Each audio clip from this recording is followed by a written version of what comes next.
Segon consell. Deixem un temps perquè els nens i nenes s'avorreixin i sorgeixi la creativitat. Limitem el temps davant les pantalles.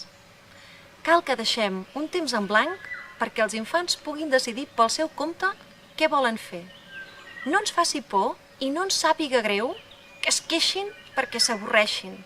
No els organitzem un programa ple d'activitats. La creativitat neix quan es fa necessària. És quan algú no sap què fer i mor d'avorriment que comença a pensar en quines possibilitats pot crear. Per tant, limitem el temps davant les pantalles perquè no siguin un recurs fàcil. Deixem que ara a l'estiu s'aventurin a jugar pel seu compte pels carrers dels pobles i pels prats, sense la mirada controladora dels adults en tot moment.